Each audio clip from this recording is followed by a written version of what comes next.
ፈጽሞ ከገመትኩት በላይ ነው። ይሄ እንደዚህ አይነት ሁኔታ አያለሁ ብዬ አልገመትኩም ነበር።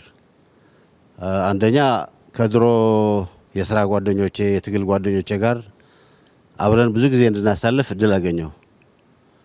ከረጅም ጊዜ በኋላ ባዱላን፣ አቶ ግርማን፣ እነ አቶ ጁነዲንን፣ ኩማን አላገኘኋቸውም ነበር። አሁን ሽመልስ አብሮን እያለ ብዙ ነገር እንድናወራ ብዙ ነገር እንድናገር እድል ከፍቶልናል። በጣም ነው ደስ ያለኝ። ከዛ በላይ ግን ባሌ እኔም በወሬ አውቀዋለሁ ማለት እንደነ አባዱላ እንደነ ወርቅነህ አልተመላለስኩም። መከላከያ ያለው የተወሰኑ ቦታዎች መጣ ነበር። የዚህን ያክል ስፋት፣ የዚህን ያክል የመሬት ልማት፣ የዚህን ያክል የውሃ ብዛት፣ የዚህን ያክል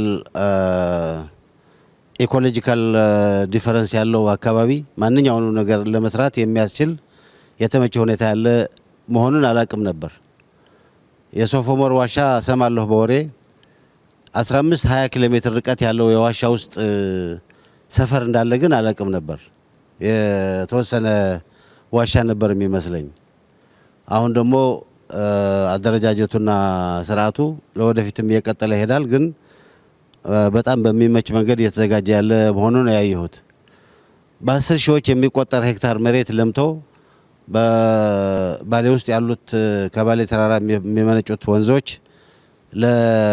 ለማንኛውም ልማት እየተዘጋጁ መሆናቸውን ስታይ የሚያጭረው ተስፋ በጣም ትልቅ ነው።